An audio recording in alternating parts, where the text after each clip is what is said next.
firman yang akan kita renungkan saat ini saya ambil di dalam surat pertama Petrus, pasal yang pertama, ayat yang ketiga sampai dengan ayat yang ke-12.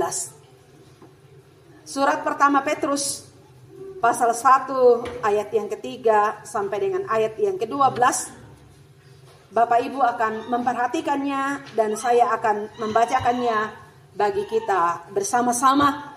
Dan saya akan membacanya dalam terjemahan 2. Surat pertama Petrus pasal 1 ayat 3 demikian. Terpujilah Allah dan Bapa Tuhan kita Yesus Kristus, yang karena rahmat-Nya yang besar telah membuat kita lahir kembali melalui kebangkitan Yesus Kristus dari antara orang mati kepada hidup yang penuh pengharapan, untuk menerima warisan yang tidak dapat binasa, yang tidak dapat cemar, dan tidak dapat layu, yang tersimpan di surga bagi kamu, yang dipelihara dalam kekuatan Allah melalui imanmu, untuk keselamatan yang telah siap dinyatakan pada zaman akhir. Bergembira akan hal itu, sekalipun sekarang ini kamu sementara harus berduka cita oleh berbagai pencobaan yang dimaksudkan untuk membuktikan kemurnian imanmu, yang jauh lebih tinggi nilainya daripada emas yang fana, yang diuji kemurniannya dengan api, sehingga kamu memperoleh puji-pujian, kemuliaan dan kehormatan pada saat Yesus Kristus menyatakan diri. Sekalipun kamu belum pernah melihat Dia, kamu mengasihinya. Kamu percaya kepada Dia, sekalipun kamu sekarang tidak melihatnya. Kamu bergembira dengan rasa sukacita yang mulia dan tidak terkatakan, karena kamu telah mencapai tujuan imanmu, yaitu keselamatan jiwamu. Keselamatan itulah yang diselidiki dan diteliti oleh nabi-nabi yang telah bernubuat tentang anugerah yang diperuntukkan bagimu. Mereka pun meneliti saat yang mana dan yang bagaimana dimaksudkan oleh Roh Kristus yang ada di dalam mereka, yaitu Roh yang sebelumnya bersaksi tentang segala penderitaan yang akan menimpa Kristus dan tentang segala kemuliaan yang menyusul sesudah itu.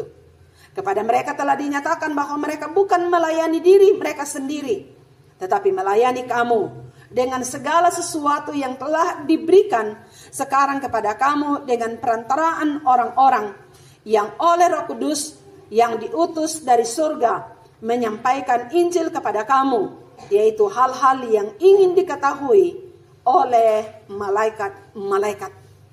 Sedemikian jauh bagian firman Tuhan untuk bersama-sama kita merenungkan saat ini. Saya ulangi ayat yang ke-5 dan ayat yang ke-7.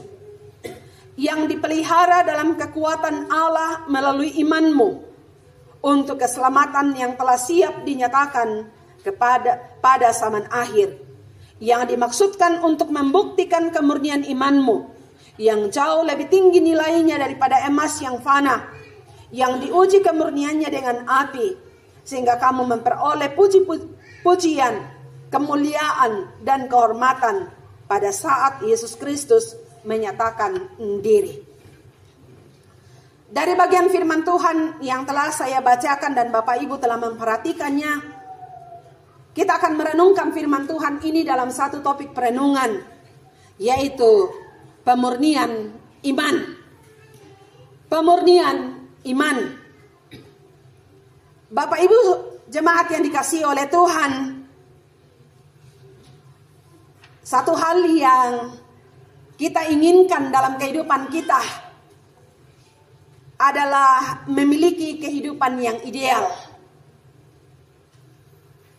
Khususnya kami sebagai perempuan, ya. Satu hal yang sangat diinginkan adalah memiliki tubuh yang ideal. Orang yang langsing, ya, itulah tubuh ideal. Saya belum masuk, saya melebihi dari ideal. Nah, Bapak Ibu jemaat yang kekasih di dalam Tuhan, untuk memiliki tubuh yang ideal itu harus memiliki atau harus berusaha untuk melakukan sesuatu, termasuk saat sekarang ini program diet. Tetapi banyak orang yang melakukan program diet itu yang menghadapi sebuah tantangan, bahkan lebih parah adalah akibatnya adalah penyakit. Karena apa? Mau untuk memiliki tubuh yang ideal, ya malas-malas makan, harus membatasi diri untuk makan. Yang dulunya, ya kena kasanga to Kalimantan ponton, ya kapal yang ada di sungai itu yang membawa batu bara. Gunungnya sangat tinggi, apa yang dibawa muatannya itu tinggi, dan itu disebut ponton. Nah biasa mamo istilahkan susi bang moto ponton yo limanna.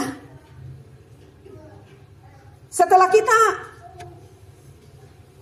melakukan diet itu, akan berusaha sesedikit mungkin agar apa?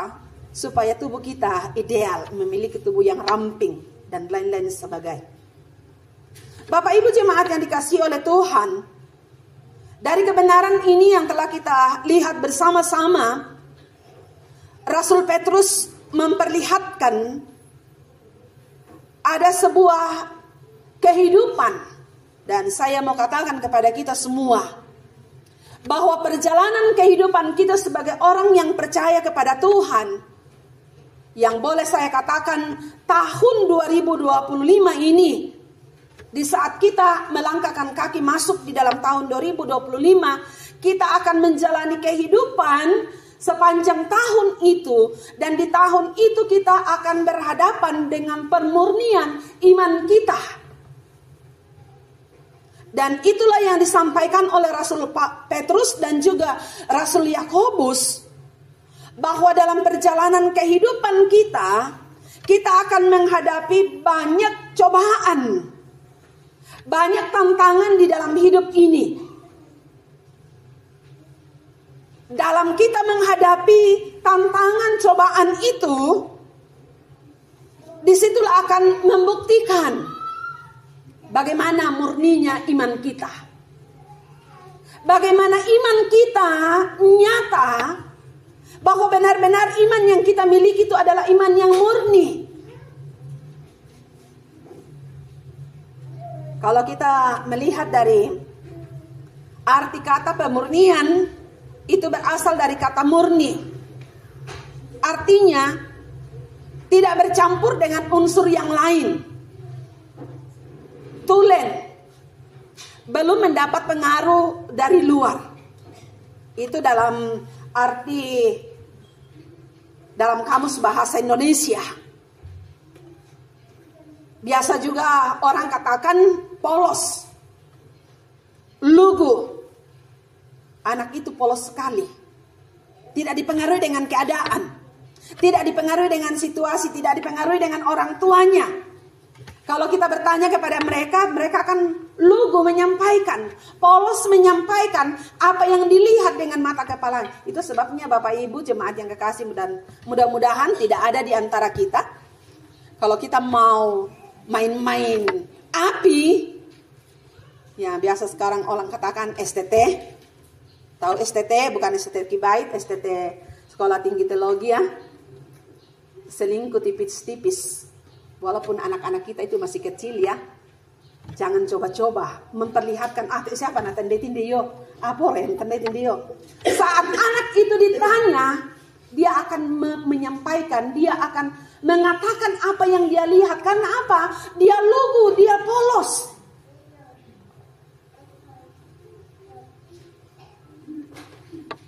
Arti murni yang ketiga adalah tulus, suci, sejati.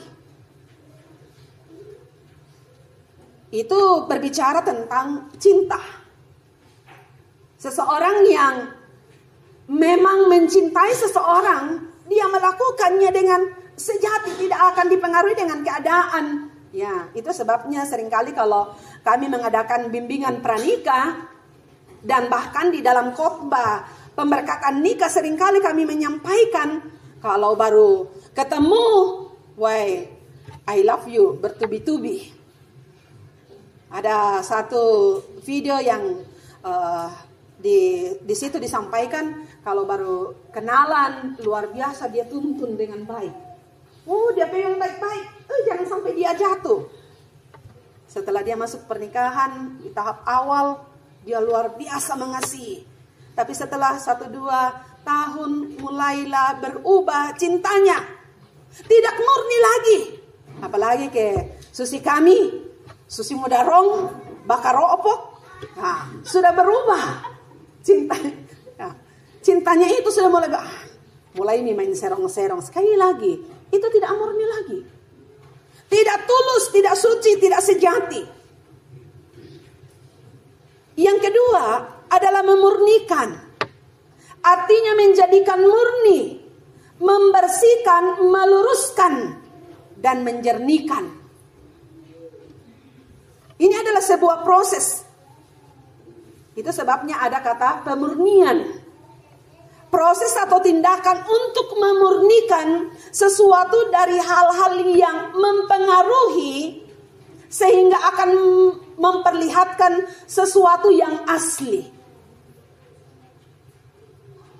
Rasul Petrus memperlihatkan kepada bangsa, kepada orang-orang Kristen 12 suku yang sedang ada di perantauan saat itu, untuk boleh memperlihatkan iman yang murni. Tetapi dalam menghadapi atau mau memperlihatkan iman yang murni, dia akan diperhadapkan dengan pencobaan, tantangan, masalah kehidupan. Itu sebabnya dalam kehidupan sebagai seorang yang percaya kepada Tuhan, harus memiliki kehidupan yang benar-benar sesuai dengan kehendak Allah. Sehingga apabila kita bisa melewati pemurnian iman itu, iman kita akan nyata. Dan itu sebabnya dalam kehidupan kita sebagai seorang yang percaya kepada Tuhan, khususnya kalau kita melihat mengapa Rasul Petrus menyampaikan hal ini. Siapa Rasul Petrus itu? Siapa Petrus itu? Dia adalah seorang murid Yesus, ke-12 murid Tuhan Yesus. Tetapi bagaimana dalam perjalanan hidupnya? Selama dia bersama-sama dengan Yesus, luar biasa sikap, tindakan yang dia lakukan, yang ia nyatakan sebagai bukti bahwa dia adalah murid yang sejati. Tetapi bagaimana dalam proses perjalanan hidupnya? Dia katakan kalau pada waktu Yesus menyampaikan dia akan mati, dia katakan, kalau guru mau mati, saya lebih duluan mati. Ini adalah sikap, adalah pernyataan daripada Petrus sebelumnya. Tetapi apa yang terjadi Bapak Ibu? Dalam perjalanan hidupnya, pada waktu Yesus ditangkap, apa yang dilakukan oleh Petrus? Benarlah apa yang dikatakan oleh Yesus. Sebelum ayam berkokok, engkau sudah 3 kali menyangkal aku. Perjalanan hidup tidaklah mulus. Perjalanan kehidupan tidaklah menyenangkan. Itu sebabnya dia menyatakan kebenaran ini, supaya orang-orang Kristen, orang-orang yang percaya kepada Kristus, orang-orang yang telah diselamatkan di dalam Kristus Yesus, boleh memperlihatkan bahwa mereka benar-benar memiliki iman yang murni, yang dapat dilihat nyata oleh orang-orang yang ada di sekitarnya. Karena itu, apa tujuan pemurnian itu dalam kehidupan kita? Apa tujuannya itu di dalam hidup kita sebagai orang yang percaya? Yang pertama adalah untuk memperlihatkan ketahanan atau keteguhan iman kita. Rasul Petrus mau memperlihatkan, kalau kita membaca di dalam ayat yang ke-6, ayat yang ke-7, yang dimaksudkan untuk membuktikan kemurnian imanmu. yang jauh lebih tinggi nilainya daripada emas yang fana, yang diuji kemurniannya dengan api, sehingga kamu memperoleh puji-pujian, kemuliaan, dan kehormatan pada saat Yesus Kristus menyatakan diri. Ada satu contoh yang paling mudah yang disampaikan oleh Rasul Petrus dalam pembacaan kita tentang pemurnian emas. Bagaimana emas itu bisa dikatakan bahwa itu adalah emas yang asli, yang murni emas. Sekarang ada macam-macam emas ya. Bapak Ibu sudah tahu, ada yang 22, ada yang 24 dan lain-lain sebagainya, ada yang KW dan lain-lain sebagainya. Untuk bisa membuktikan bahwa itu emas yang murni, emas yang tulen, harus melalui proses. Dan prosesnya itu bagaimana? Dikatakan harus melalui perapian. Sehingga pada saat dia selesai dari perapian itu akan memperlihatkan bahwa benar-benar ini adalah emas yang murni. Ada ketahanan yang diperlihatkan. Nah, Bapak Ibu jemaat yang dikasihi dalam Tuhan, apa yang perlu dimurnikan dari kehidupan kita? Pada saat kita menghadapi pemurnian itu, kita sedang diperhadapkan dengan keadaan atau situasi yang tidak menyenangkan. Seperti apa? Sakit penyakit. Ya. Ada jemaat di Mangkupalas yang kami layani, dia katakan, "Mane matuaki, mane ramponasang tesaki." Ya. Tapi sekarang begitu banyak anak-anak muda yang sakit, khususnya di penyakit ginjal. Ya, karena apa? Makanan yang mereka konsumsi membuat tubuh mereka tidak bisa untuk menerima itu dan mengakibatkan mereka mengalami penyakit. Dalam kehidupan kita sebagai seorang yang percaya pada Tuhan, kita akan menghadapi banyak hal yang akan menyakitkan kita, membawa kita untuk mungkin diterpa, mungkin dibentuk. Untuk apa? Untuk memperlihatkan apakah kita memiliki iman yang murni. Beberapa dari jemaat Tuhan yang mengalami masalah, pergumulan dalam kehidupan, itu adalah merupakan proses pemurnian iman kita yang akan membuat kita untuk memperlihatkan bahwa kita adalah seorang yang benar-benar percaya kepada Kristus. Ataukah di saat kita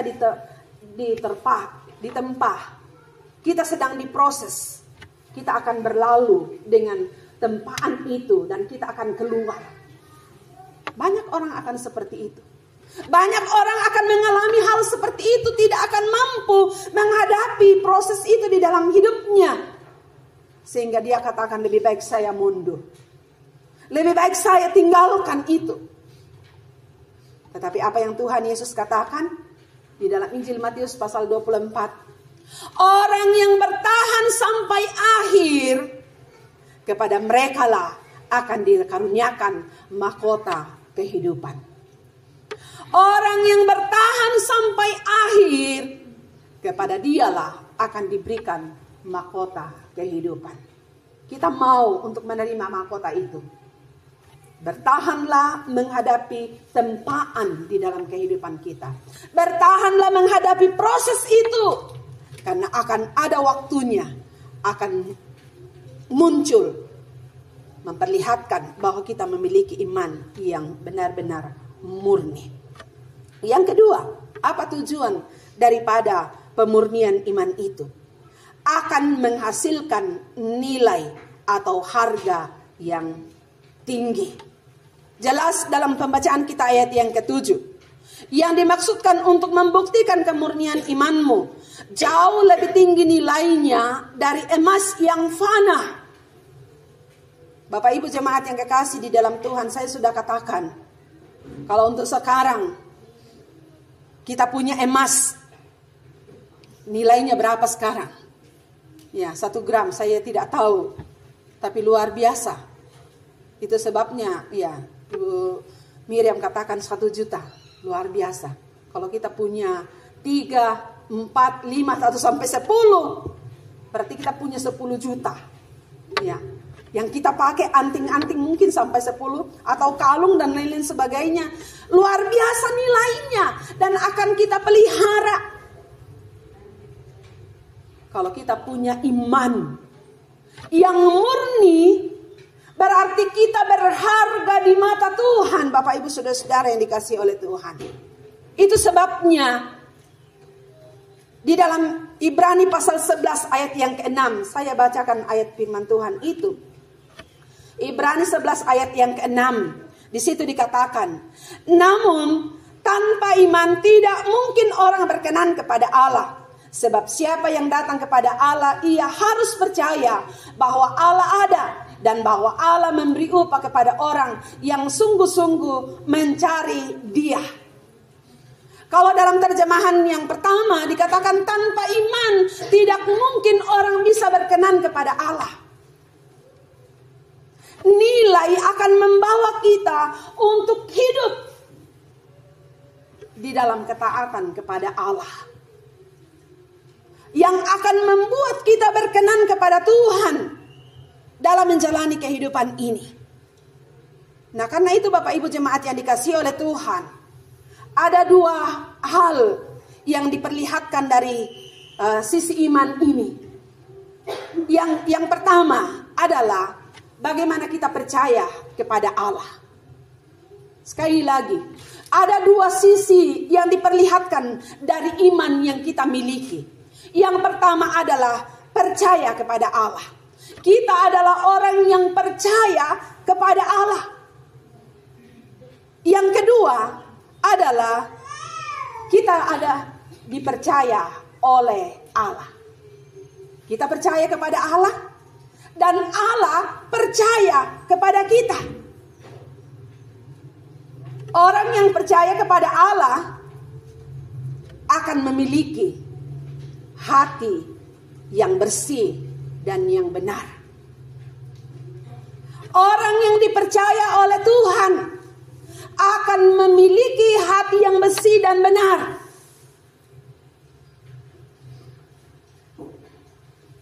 Karena kita memiliki iman di dalam Kristus, maka kita dipercaya oleh Allah. Kalau kita dipercaya oleh Allah, itu berarti kita harus memiliki hati yang benar. Hati yang bersih, yang murni.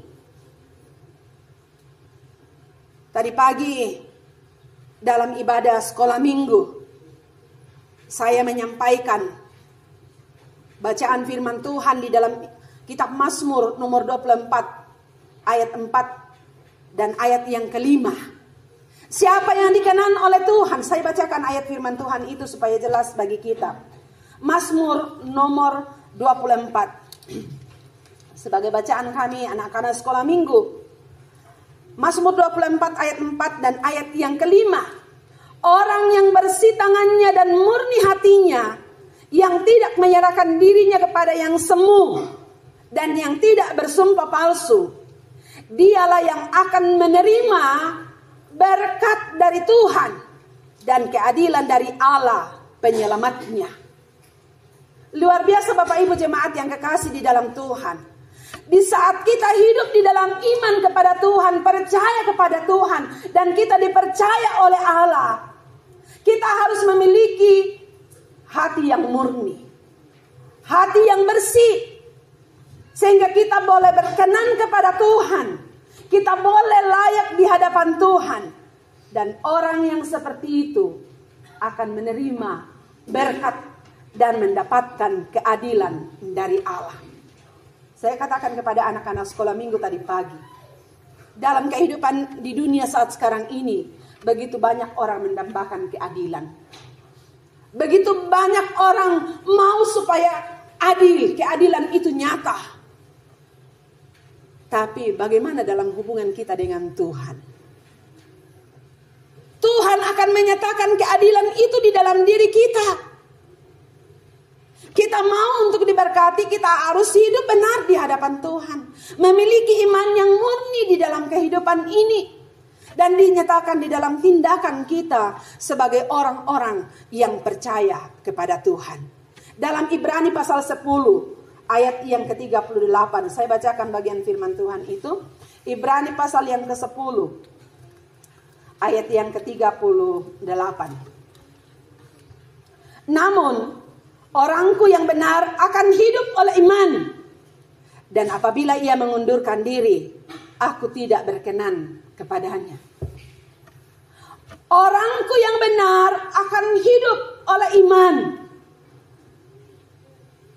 Namun apabila ia mengundurkan diri, Allah tidak akan berkenan.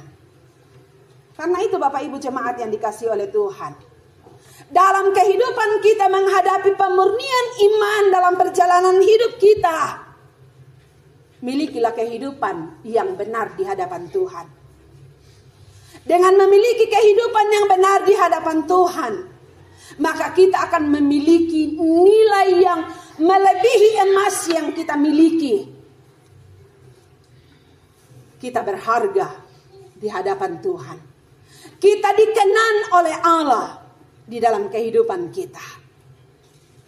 Yang ketiga, apa tujuan daripada pemurnian iman itu? Adalah memperlihatkan kedewasaan secara rohani. Bapak Ibu jemaat yang kekasih di dalam Tuhan, dalam kehidupan kita sebagai seorang yang percaya kepada Tuhan, kedewasaan seringkali dilihat dari usia. Ya, yang paling tua barangkali di sini adalah Pak Amos Hussein. Ya, 80 berapa sekarang? 87. Luar biasa umur yang dimiliki oleh orang tua kita.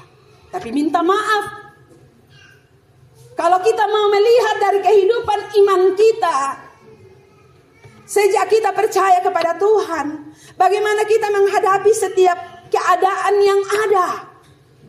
Itu sebabnya sekali lagi saya minta maaf, dalam ibadah PKM pada hari Rabu yang lalu, saya bertanya kepada mereka. Dan puji Tuhan bahwa anak kami Theo katakan begini.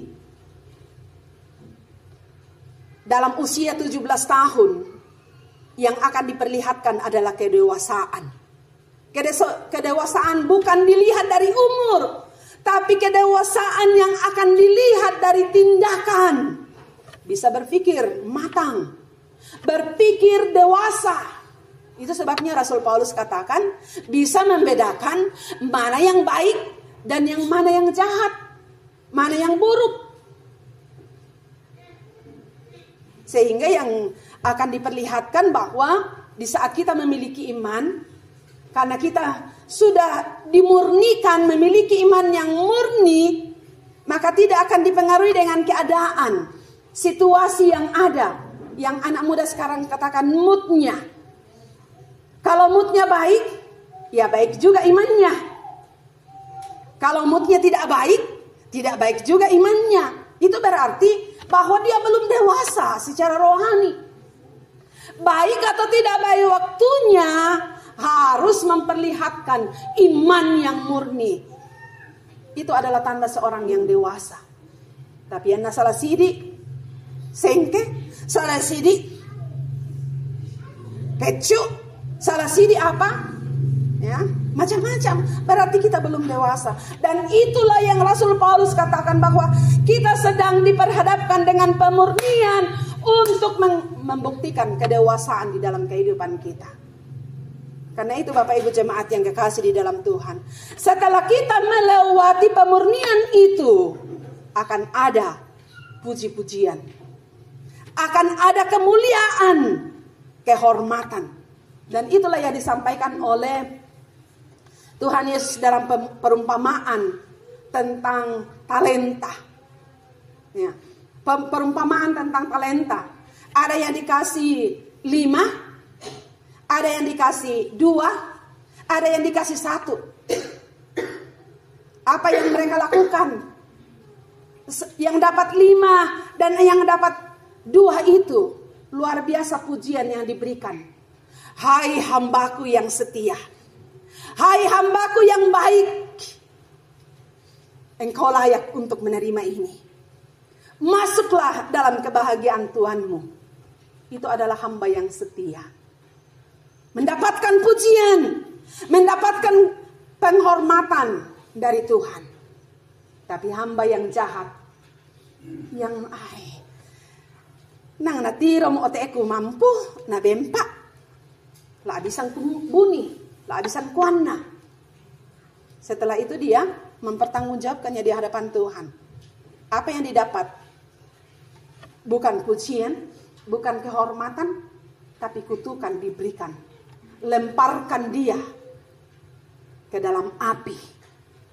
Ambillah apa yang ada padanya, berikan kepada orang-orang lain. Bapak Ibu jemaat yang dikasihi oleh Tuhan, perjalanan kehidupan kita adalah merupakan sebuah bukti pemurnian iman kita. Sanggupkah kita untuk menghadapi semuanya? Ini adalah satu hal yang harus kita jalani dalam kehidupan, khususnya di dalam tahun 2025. Kita baru berada di hari yang kedua, di bulan kedua ini. Jika Tuhan berkenan, perjalanan kehidupan kita masih panjang dan itu akan membawa pemurnian. Apakah kita bisa memperlihatkan ketahanan dalam kehidupan kita? Apakah kita akan memperlihatkan nilai yang berharga itu di dalam hidup kita? Dapatkah kita membuktikan kedewasaan kita di dalam pengiringan kita kepada Tuhan untuk setia sampai akhir hidup kita?